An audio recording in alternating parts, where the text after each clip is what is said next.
Hello and welcome to the session on Simple Ideas, Big Results. We expect to offer some tasty intellectual nourishment, so please do gather around. I'm David Wheeler. I'm an editor with the Chronicle of Higher Education. I'm based in the United States. All three of my panelists have the word founder in their titles. They've all started something. Raj Dajani is founder and co-director of We Love Reading. I love reading too, but her program is We Love Reading, an inspirational literacy program based in Jordan. And Brij Kothari is co-founder and president of Planet Read, whose slogan is Literacy for a Billion. Brij shuttles between India and the United States. And then over here we have Vasily Bogin, who's co-founder and principal of the New Humanitarian School in Moscow. Most recently made famous by New York Times correspondent who dropped his two girls off there when they didn't speak a word of Russian. But there's much more to the New Humanitarian School than that. Vasily has very specific ideas about teaching critical thinking, and each person is going to move on to tell us a little bit about their project, and then we're going to enter some discussion. And we very much hope that you'll join in with your questions and comments.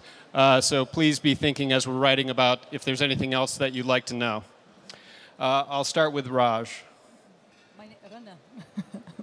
All right, so my program started in Jordan. If we look around us in Jordan, children, and for that matter, adults don't read. And when I say read, I mean reading for pleasure. Most students and children in Jordan go to schools and actually graduate from universities. But the kind of reading that we are looking for, that is lacking in Jordan and in the Arab world, is reading for pleasure. And this reading for pleasure is what broadens the horizons, increases the imagination, teaches children to listen, to know that there's a different way that they can develop their communities and their nations. Also, when you read, you learn about other people's experiences, and this will help in communication and in building bridges between cultures. So we looked around to find out why don't children read, and for that matter, adults. And we found out through research and observation that children don't read, not because of lack of books, as many people think, but it's for lack of being read to, lack of the actual experience. So knowing the key or the solution to the problem, we started a read aloud session in our neighborhood in Jordan, in a local community. What we did is we utilized the local mosque. In every neighborhood in Jordan and the Arab world, there's a mosque. And the mosque is a safe, clean place appropriate for children. So we contacted the imam who is responsible for the mosque, and we told them that we're going to have a read aloud session in the mosque on a routine basis. The first time the children came because their parents dragged them to come. But after they heard the storytelling and the animation, I wear a funny hat and dress up, the children were dragging their parents next week that we wanted to come to attend to this activity. And by reading aloud on a routine basis and giving out books to the children so they can experience the enjoyment of reading alone in their houses was enough to plant the love of reading in these children. These children, after a year of exposure to these read aloud sessions, actually know the names of the authors. They recommend books to each other. They're like any children all over the world. And this proves the concept that if we give them the right experience, children are children all over the world. We succeeded. I won the Synergos Arab World Social Innovator Award, which gave me the capability to start training women around Jordan. So we've trained up till now 420 women who have established 100 different libraries in Jordan. And my definition of library is a place where a woman reads aloud to her local community. And the model has developed to cater to the different libraries or the different neighborhoods where the libraries are located, in the sense that this model now has a philosophy behind it. So these are women who have been trained to read aloud and assume a leadership position through this role, which is very good for the community. It also brings the community together in an age where communities are falling apart. It also empowers the child to come to an activity that he or she enjoys, not because they have to come, and this builds the enjoyment for learning as well. This has spread out to the Arab world through a domino effect, and we have people from the Mother Child Foundation in Turkey, who have come to learn the model and apply it in Istanbul. And we received an email that there's a library in Thailand and in Azerbaijan. And ironically, I was contacted by 2 people in the States from New York and from Urbana-Champaign that they wanted to apply the model in America because they found things in the model that could serve their community itself. Great. Brij, can you tell us about your project, Planet Read? Yeah, absolutely. Actually, Dr. Dajani's work leads very well into ours, which is reading for pleasure, except I'll add 2 other ideas to it. Reading for pleasure for 1 billion people. Okay, and I don't say that lightly. 1 billion people, and also another idea, reading inescapably. Basically, we're trying to make staying illiterate impossible in India for 1 billion people. And I believe this idea has relevance to our other countries as well. Essentially, it's a simple idea. If you subtitle the lyrics of Bollywood film songs on television, think about how many people it'll give them reading practice. Right now, 700 million people have access to television. So I'm just going to show you a video clip, not say more, and I think it'll give you an idea of what we're talking about. Same language, subtitling in every language. नहीं मुझे पढ़ना नहीं आता है। पढ़ना नहीं आता है। तो आप कौन सी क्लास में हैं? 7। So this is how television is consumed in India. और छोरी मान भी ले बात मोरी मैंने प्यार तुझसे है किया हो तेरे बिन मैं जिया तो क्या जिया go to તમારો સંગાથ રે go to તમારો સંગાથ રે When I get older I will be stronger they'll call me freedom just like a waving flag and then it goes back and then it goes back. For the first time in a long time, Azul went to bed without playing the piano. وفي عشية الحفلة الموسيقية لم يتمرن لأنه لم يعرف كيف يعزف بقلبه.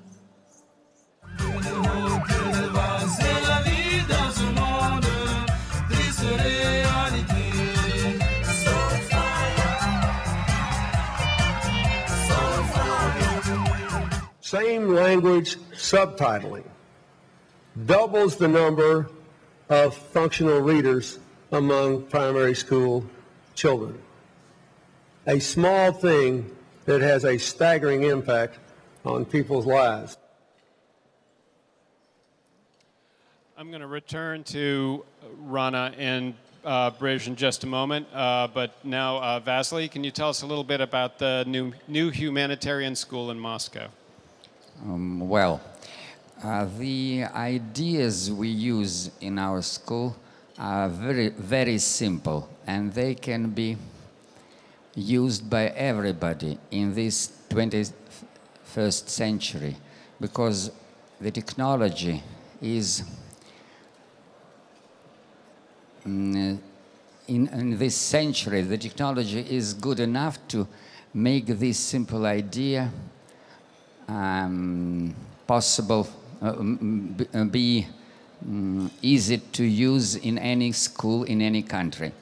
The idea is that if you want to develop something and if you want to improve something, I mean that we consider students as subjects of education and not objects of education.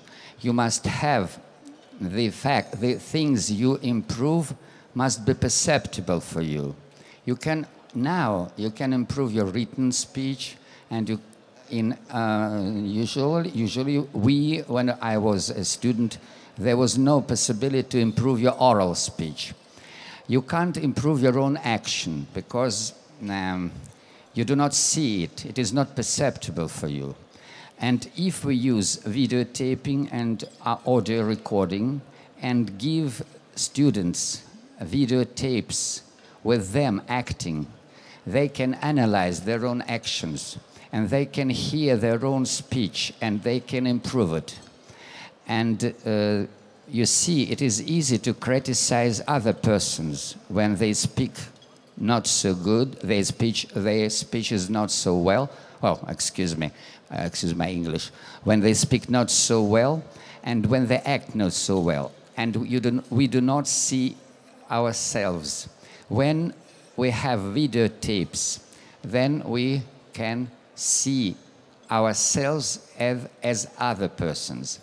I can show video 3 minutes. I'm going to interrupt tape. for just a minute. So you use, for homework at the new humanitarian school, you use essays, but then you also have the students do tape recordings at home, and then in the classroom you use videotapes, is that right?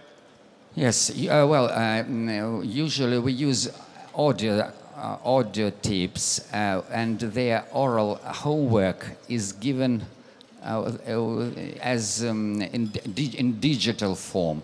And for example, all the students from the class bring their oral homework to school, and the teacher see in the directory and their computer all the 15, for example, students' answers, and he can start any of it. And the student, he himself, and it is a very interesting picture. And when the students analyze their videotapes where they act, it is interesting to look at them, because their faces are very, very speaking. The first time I heard Vasily describe this, he noticed that I was smiling, and basically I was smiling because I felt that would have been a great preparation for what I often have to do in the front of moderating panels such as this one. But back to you, Vasily. Tell us more about how you teach critical thinking. Maybe the videotape then. I'll comment, and well, simple means that work. No sound, please. Analyzing here, children analyze their own work at their own lessons. You see the person who is smiling because he's kind of ashamed.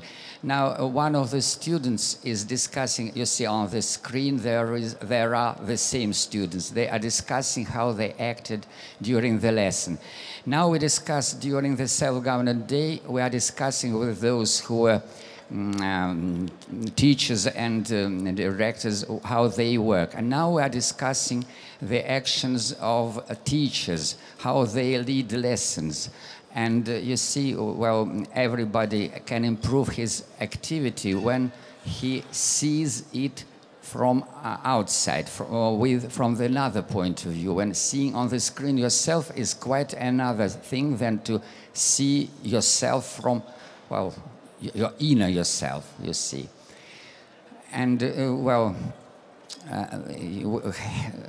just now, when we can, if we want to improve something, just make a stop, please. When you want to improve something, you must not only see you acting and speaking, but you must have the ideal example of how, the ideal model, how it must be in idealistic way, the ideal model.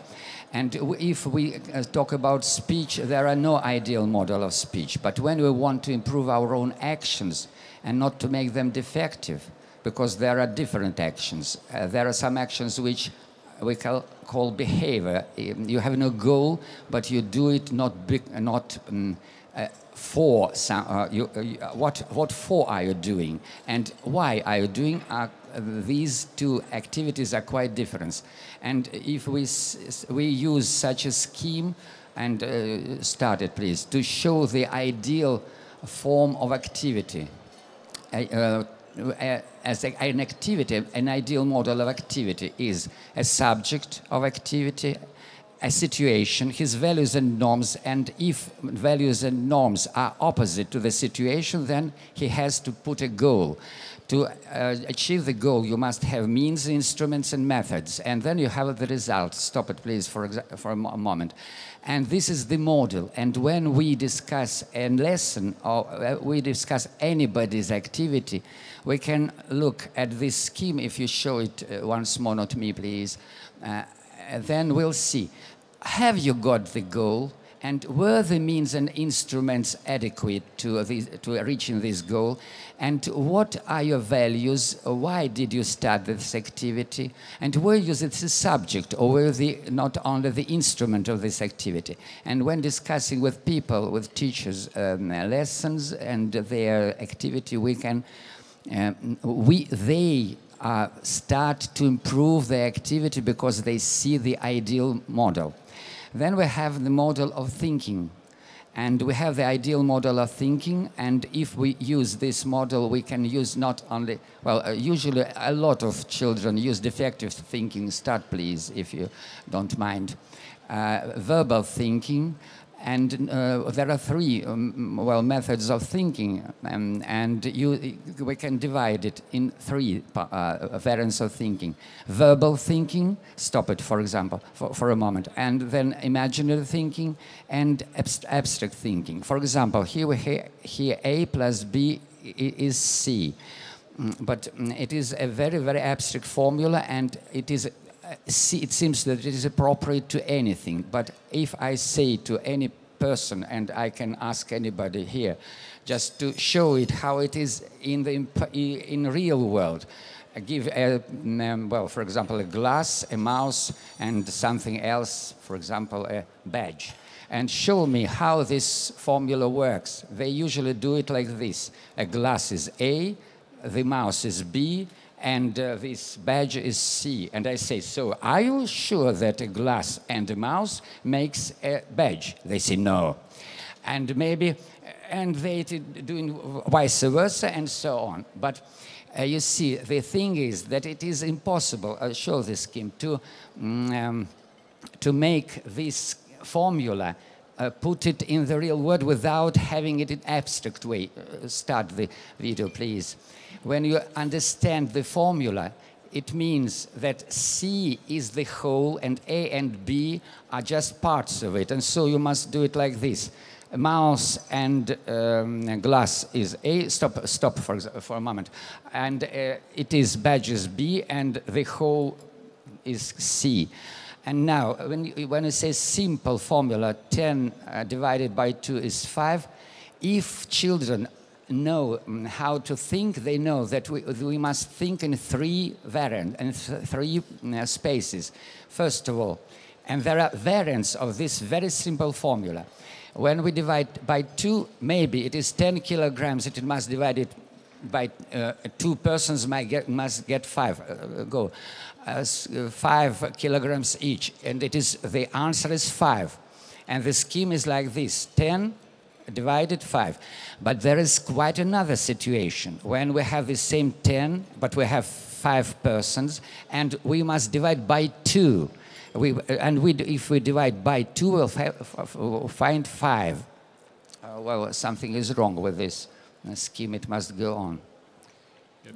It must go on. Yeah, Vasily, I think you've gotten some of the basic elements across. But what are the three different kinds? Can you just sort of list the three different kinds of thinking that you are trying to illustrate here?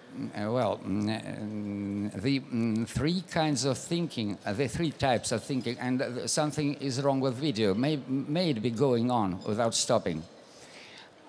The lower part is a real word imaginary thinking. For example, 2 plus 2 is.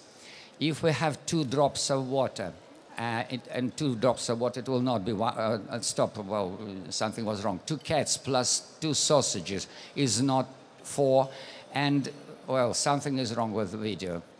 Okay, let's just sort of move to another important part of the discussion. Excuse me. Something was. It is now. It is right. Okay, but maybe you'll show it then. not me, well, that. For example, when we give the first form as a very simple task, one dog jump 2 meters, 3 dogs, how many meters will they jump? Usually they say 6 meters because they have verbal thinking. And if we give them the scheme and go on, and see, not the scheme, but we have to think in reality. I just go with my children and we jump as if I'm a dog, you are a dog, and you are dogs. And then, can we jump 6 meters? Yep. They say no, because this is quite a different thing. I'm going to need to stop there so that everybody else gets some of their time. I would like to talk a little bit. One of the big issues here at WISE has been to how do you take the ideas of passionate people with great projects and then spread them so that they could be used in other countries or other places. So we have here sort of 3 people who are passionate about what they do and have seemingly good ideas. I'd like to talk a little bit about can they be moved to other places and how do you do that? Brij, how did you start and take a small idea and get it to spread across a big, diverse place like India? And then have you tried to take it to other countries? Yeah, I mean, I think the idea really started very small. It's essentially, me trying to learn Spanish, watching a lot of Spanish films, and they all came with English subtitles, and the thought was, why don't they put Spanish subtitles on Spanish films? I'll learn the language better. The next thought was, why don't they put Hindi subtitles on Hindi films? Perhaps 100 million people in India will get reading practice in their everyday television viewing. Then we did 5 years of research and actually found that the impact was quite dramatic. And you saw President Clinton mention that, but essentially doubles the number of functional readers coming out of primary school children. Doubles. I mean, I'm not talking about this. So this is a very small change. It's almost, I mean, I've heard you talk about it as your work as a butterfly effect, and exactly what it is, I think. You have a small perturbation on television into something that people already consume, and boom, you got now 200 million people getting weekly reading practice. And it's measured, we're following about 15,000 people in India since 2002. So the work is proven in India. Now there's interest in taking it to other countries. For example, Nickelodeon wants to implement this on television in Nigeria for children's programming, right? So it has already spread within the country on 10 languages in India. What we're telling policy is that why don't you put it on all song-based programming in all languages? So firstly, it promotes reading skill development in that language as a lifelong process, mind you. It's very important. It's as a lifelong process. Reading doesn't start and end with school. It has to go on through youth, through adulthood. And so one of your ideas is to create stories, basically, that are not linked to any platform. They can just go on a screen, and that are not linked to any language necessarily. And then those, you can add a language and put it on any screen. Is that part of the idea? Absolutely. So we did some research in India in the villages, and we asked village after village, is there even one single children's book in the village? They found textbooks, they didn't find children's books. So the next thought was, okay, if media is already part of their lives, 700 million people with access to television, 800 million people with access to mobile phones. They're looking at screens, we know that. So the idea was, can you have an animated story? We know if the narration comes as subtitle in the same language, people will read along. So that was the thought, that if we create basically an animated story with read-along subtitles and then put it on every screen you can imagine, screens like these, mobile phones, televisions, and then you can collaborate virtually with people around the world. So for example, somebody in Kenya who wants a story, children's story in Swahili, they take our English text, they do the translation and narration virtually, they send it to us, we piece it together and put it back out on YouTube or other media that are accessible. Okay, thank you, Brij. Rana, how have you taken, you told us in the beginning how you were going to one mosque, a read aloud program.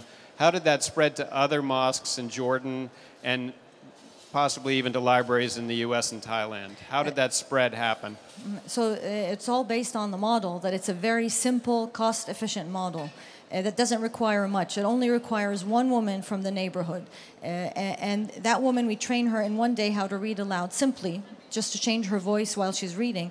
And we give her a few books as a seed library. And that's enough for her to start that library. So one of the tenets of success is that we're not basing our success on adults.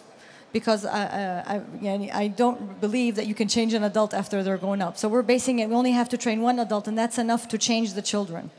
That's number one. Number two, we also build into our model that the woman who's in charge is independent. So this builds sustainability for the future because she feels that this is her library, this is her project, and this is what keeps her going, and that's her incentive, rather than depending on a mother institution to keep her going. We only provide a network.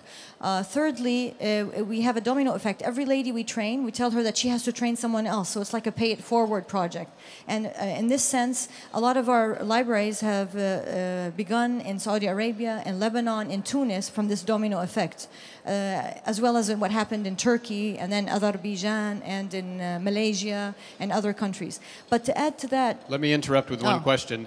What about the books themselves? Do the mosques become libraries, or where are the books stored? All right. So what happens is that we don't need, that's why the model is so simple, we don't need a place to store the books. The books are given out to the children so that they can take them home and relive the experience. Because research has shown if you want to plant the love of reading, the child has to have the book in his hands in his spare time to plant that love of reading. So we don't need a bookshelf. The books go out, and every time there's a read aloud, they come back in exchange. And for funding, what happened is that when I started the library in my neighborhood, I paid for the first batch of books. But then the mosque was so happy about what was going on, they funded buying books every 6 months out of the money that they received. And then we trained the ladies that for them to be autonomous and to plant ownership for that library, that they can think of different ways of fundraising by involving the community through a bake sale, through children putting donations, because now you are empowering the child to do something he likes. And within Jordan, how many read aloud programs would you say there are? There are about 100, and not necessarily all of them in the mosques. We took the mosque as a model because it's present in every neighborhood, so nobody can deny the fact that there's no location. But if it's a Christian community, it could be done in a church. If the mosque is not available, it could be done in a community center or a nursery. It's the fact that bringing back the mosque into the original usage of being a community center rather than just a place of worship for men. And what ages are you trying to target? So our target group are ages 4 to 10, boys and girls, because you can have both of them together in the mosque at that age. And research has proven that to plant the love of reading, you have to start at an early age.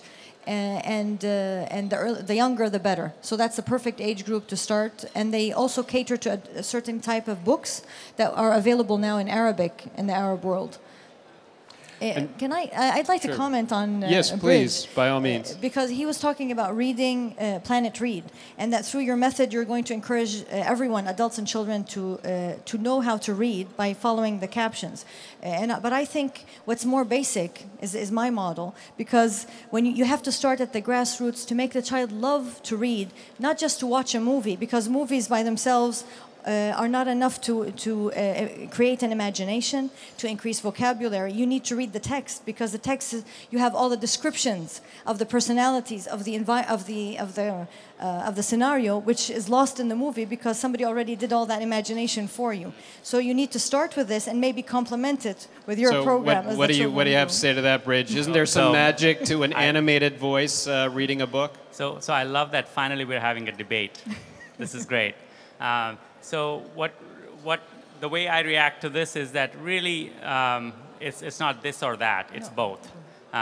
Yes, you do need a love for reading, and you do need the technical skill to be able to read, right? Now, clearly, if you want to create the love for reading, I would say her program does that beautifully, and I would support that and almost embrace that. What the part that probably we will all have to consider is how do you, and the number is important, how do you get 600 million people in India who today don't read? 600 million people, okay, I'm going to repeat that. how do you take masses of these people and give them the technical skill or the love for reading, by the way, Yeah, right? Now, 600 million people love for reading is a huge challenge, has to be met with different strategies. But the technical part is integrated into something that they already love to do, which is watch films. They're always going to watch these films. So a byproduct of entertainment really now becomes reading ability. I want to involve Vasily in this conversation. At what age do students begin at the new humanitarian school? And do you have any ideas about teaching this early literacy stage? Well, may I answer just a bit a different question, because I want to discuss. Well, I see in what you do a very great thing, and as for me, I can use some technology, and I think that we can develop it if we have. I understand that there are problems, and so we can start teaching reading. If we combine our technologies, then we can make videos from of those children who are speaking, then making subtitles, and it is very interesting for children to read. Is it my text? He will say, or she will say, and I must read it because it is me. It was my text. And then I want to combine one more thing. You see, when you see something, it is the third variant of thinking, of perception, and it is interesting for children. They like to see, and it is not so interesting to use words, because it is more difficult, and life is without words. And then you combine the verbal sort of thinking with imaginary, with perceptual, with this life thinking. And so they become more clever. Because the thing is that when you use only one type of thinking, even if you're a scientist, then you are not a clever person. If you use two of them, then you have a productive thinking. And if we give them the third one, the abstract thinking, where ideas, Plato's ideas, love, symmetry, measurement, friendship, just models, schemes, and quality, quantity, evaluation, and then we see how it is shown. So Vasily, how would you combine? She has read aloud. Brij has reading on a screen. At the new humanitarian school, how would you add in these other kinds of thinking? What would you do in the classroom, or in terms of homework that you would give them? How would you layer on these other kinds of thinking, especially in the early grades, which is what we're talking about, when literacy is just being introduced? Well, it is a great. Well, I just when I met my friends, so I understood that I'll improve some things in my school. For example, I'll give films, which I just. I've forgotten the English word, which are made on texts, on books. What is the name? Huh? Caption? No, caption. Well, books, for example, there is a book, Oliver Twist, and then we have a film, so such films. And then we'll put subtitles there. And then stop the sound. Well, and then you must read as if you are artists. And so your intonation, because when you say something like this, you can't say it. Will you please give me a piece of meat? You must say, give me. And so he must, gesticulation, intonation, and the words must go together. And I think it is a brilliant idea to make them more productive. So you would have the students sort of read the text, but with emotion, basically adding drama into just storytelling. Sounds will be made by them, by subtitles, and the action is on the screen. It is a good idea, I think. I'd like to comment. I think each one of our projects addresses interlocking issues, but each at a different level. and to cater for a different number of people. One thing I'd like to add about about the model we've developed is that it's a grassroots approach, which is similar to what you have, but it's also about empowerment of the people in the community within the model. Also, these libraries that are spreading, because it's a very simple idea of training one person per neighborhood, they become platforms for dissemination of any kind of awareness program. A lot of the international organizations that come into developing countries trying to talk about ideas of energy saving or environment protection or hygiene or health have a problem of reaching the grassroots. So as our model developed, we are providing this platform for any organization that wants to come in through stories and by targeting the children who are the adults of tomorrow. If we want to emphasize environment or energy saving or water saving, what we've started is we have a program with the EcoDebt that we are designing stories for children about the environment. And then we are reading these stories, distributing through our libraries, which are already established and on the ground. And the readers read them to the children, and the children start implementing these habits automatically because they're reading the stories. And for any other organization, this is the best way to reach the grassroots, and it's sustainable because most of these organizations, when they pull out, the whole program stops. But through our libraries, they keep on and forever. So it's a very small investment for a huge return. And the second thing I want to say is that when these children attend these sessions, it's enough for 1 year to plant the love of reading, and that's giving them a lifelong skill forever to become productive adults and to carry on this skill, not just for themselves, it also to their immediate families and their future families in the future. For you, Brish, do you have partners or NGOs approaching you who want to do different things with this basic idea you've already started? Well, you know, I think people pick it up as soon as it's in the media. So, for example, all the English films today in India, Hollywood film, HBO, Z Cinema, Star Movies, they are all shown with English language subtitles already. English movies with English language subtitles. That's the reason was that most people had a hard time in India understanding British and American accents. That was the reason. But it is doing wonders for English language learning in India. And we all know how important that skill is in today's world, especially given the service sector job growth that India has been a part of, right? So it's a huge thing that media can play. And sometimes, you know, the title of our panel is Simple Ideas and Big Results. I think sometimes policymakers underestimate what the power of a simple change is. And they don't necessarily, they think, oh, okay, what can it really do? Subtitles, what can it really do? I mean, reading in mosques, what can it really do? Well, it's huge. It's huge. It costs, and she mentioned cost. I mean, let me give you the example, the cost figures here. $1 reading practice for 5,000 people, half an hour every week for 1 year. Because every program reaches 100 million people. Now, people in the media understand that. I think policymakers need to start thinking a little bit more about these kinds of small changes. And these are the low-hanging fruit that policymakers can pick up and run with. They don't need money from anybody. They have the money. Vasily? Just to include into the discussion. And it seems to me that it will be interesting then we make children more to be more subjects of this action. And if they write stories by themselves and illustrate these stories, it will be very interesting for them. If you know the author, it is interesting. He wrote this book and illustration, and so two types of thinking, it's my idea.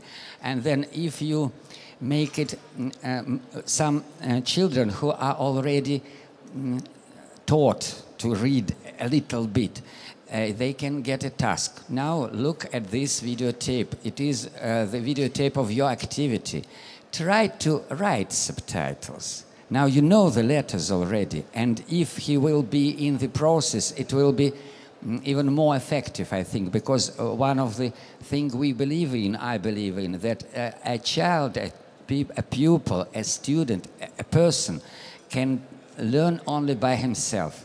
We teachers must make atmosphere, environment where he starts to do it. They are not the objects of education. They must be subjects. And if a person wants something, they will do it. I have one more question for you, but then I'm going to turn to our audience for questions, so please get your questions ready. Vasily, have your school, I think you have, what, about 150, 140 students? Have people come and tried to take that model and take it to other places or tried to borrow from what you do? Well, you see, I'm not sure that it is, well, you see, if you want to make good education, then you go to conferences, read articles, and start to improve your work. And if your work is enough to get money, and if it is enough, and if you are, well, everybody likes what you do, so you do not feel you need to develop. And you see... okay, that's fine. I'm going to try to turn to questions from the audience because we are starting. I want to use our time wisely. We've got 3 interesting projects: We Love Reading, Planet Read, the new humanitarian school. I see. Good, great. Lots of questions. Do we have a mic that we're taking out to the audience? Yeah. Thank you very Yes. much. I've got a comment and a question. The comment is, what I like about Planet Read, if any one of us as children, they will know that they like listening to lyrics. They like understanding the lyrics of any song or of anything that they like. So I think what's powerful about that project is that it makes that understanding and that reading very easy. And I think I agree with Bridge that it's not great investment. And I didn't understand him to say that it's a standalone project. It complements reading, it complements writing, but I think it's an important project that captures the imagination of children. But I wanted to ask the lady, I don't know if I heard you correctly when you said adults don't have anything more to learn, because I think for me that would be very problematic if that's what you meant. My understanding as an education. Rana, would you like to clarify? Yeah, I was misunderstood probably. What I meant is it's very difficult to change habits of parents. If I want to start a program, I want children to love to read. The way is for their parents to read aloud to them. If I'm going to make a campaign to train every parent to read aloud, I will not succeed. It'll take me forever. But if I just work on one person per neighborhood, that's 1 to maybe 100 or 1 to 200, then I can just focus on one person, and the future generation of children will be the future readers. So it's about long-term vision. But of course, we are learning all the time. Okay, I'm going to try to get in another question here. I was going to attack my sister. My name is Aisha Bajallo. I think that... Hold the mic a little closer to your chin, yeah, please. I think you should also bring in the parents, the women in fact particularly, because you are trying to convey messages. So if you really want these messages to go through, the parents should be there. As far as you are concerned, you know we all love Bollywood movies.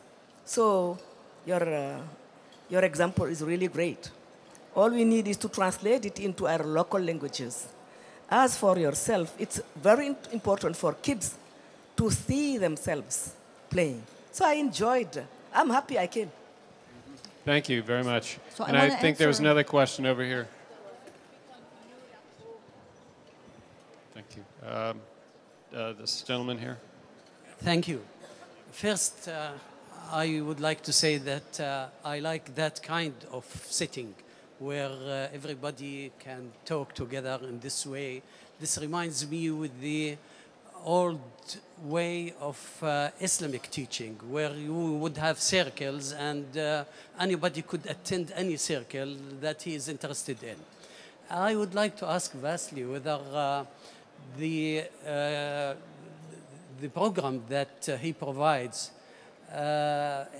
is attended by students at schools, or is it free to attend that kind of classes that you conduct? Is there is it for Vasily, students do you want to at explain a little bit more about your school? I believe it's a small private school. Excuse me, I would also like to ask Rana about is there any way to make sure that the content of the books are suitable, and there is there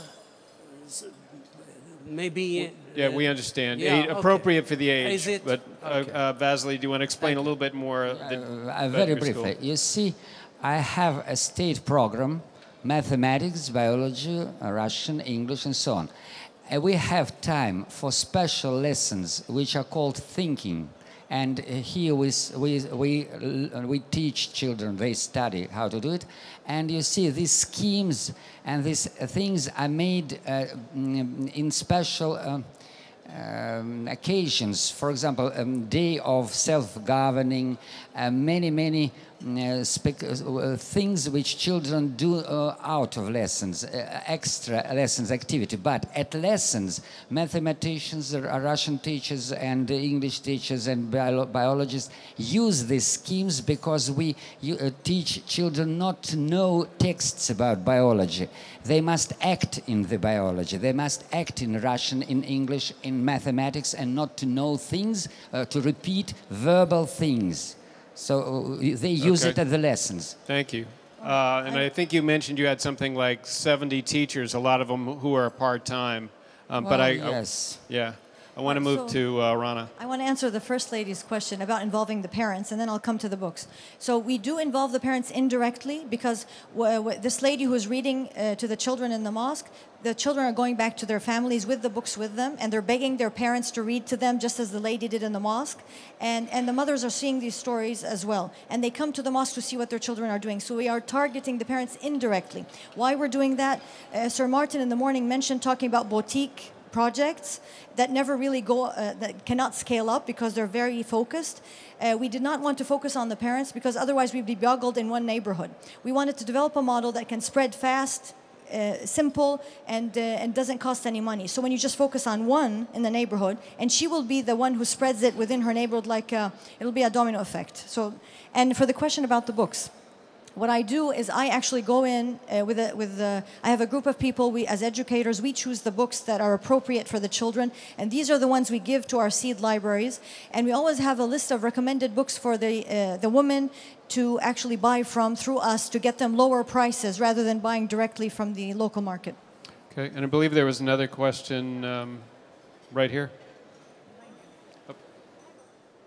Okay, sorry. A comment and a question. I run a foundation, and we have approximately 1,000 programs around the United States, and we have found that the most important investment in literacy is, in fact, the investment in the mother or primary caregiver to improve the literacy, and we've seen quite remarkable progress in these adults.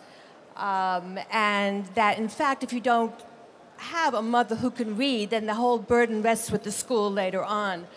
If you'd like to see our data on progress of the adults, well, we'd be glad to share it with you. Sorry, I've been forgetting to ask. Wait, there's a question.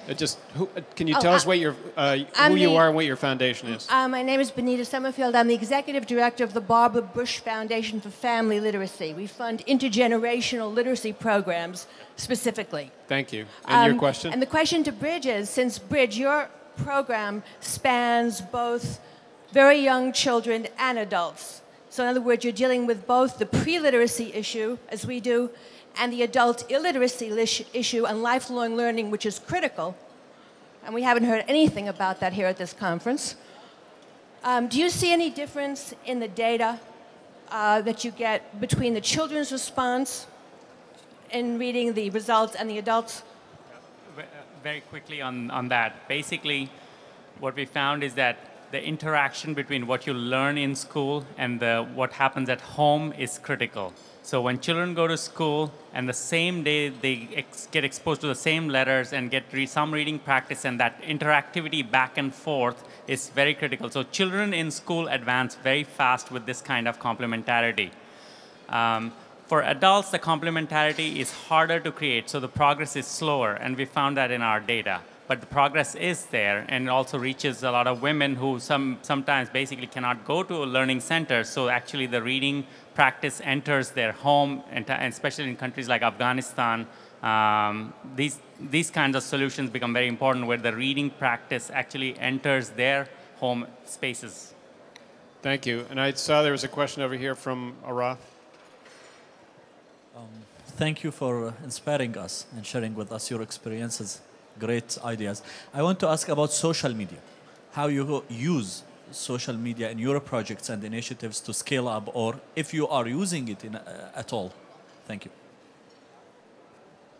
Shall I start with my project? So Certainly. in terms of social media, we use it for networking among the different women from the different libraries, from the different neighborhoods in Jordan and across the world.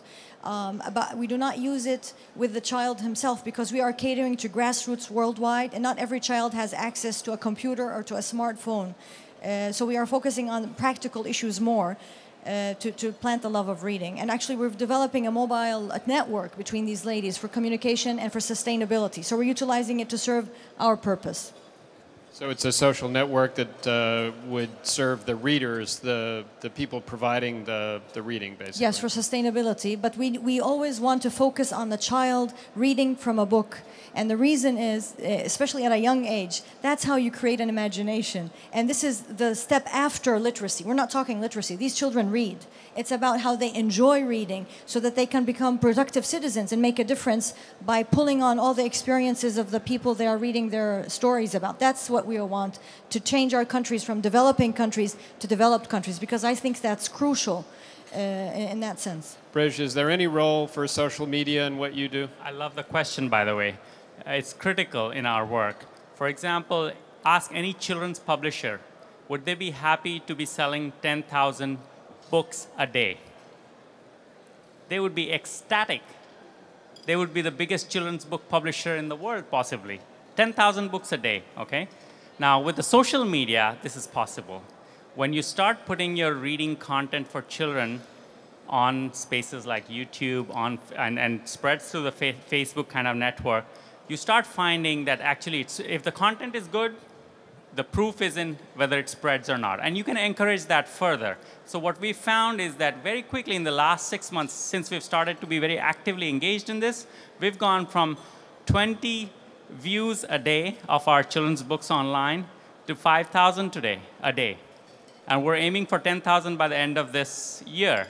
And pretty soon, you start seeing the curve going very rapidly. There's some kind of inflection point, and you can expect upwards of, basically 20, 30,000 views a day, which is basically 20, 30,000 children reading a book a day.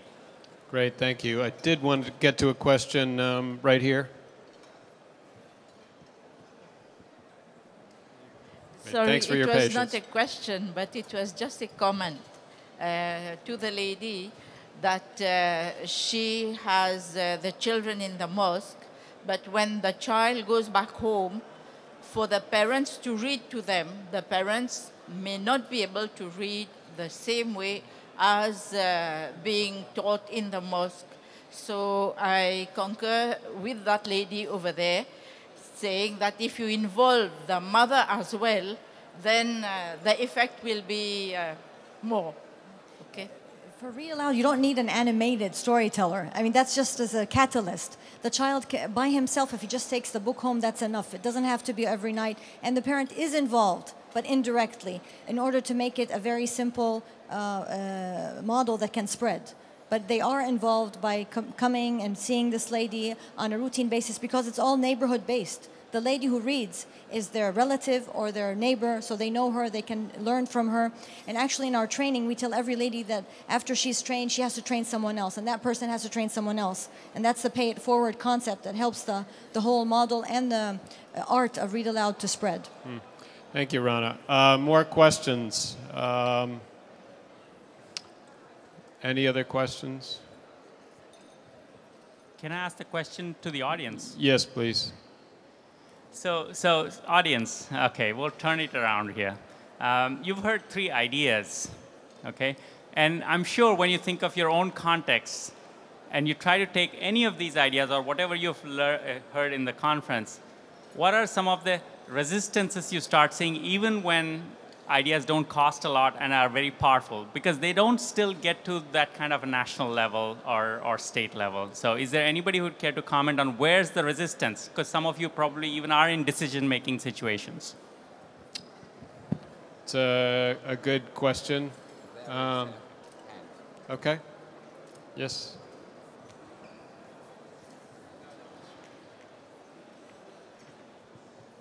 Thank you. Well, my answer would be usually a resistance.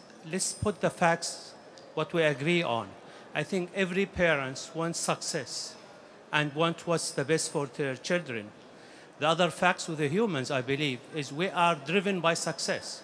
So if there is an idea, maybe the first resistance would be, would that work? Can I do it? How much would it cost?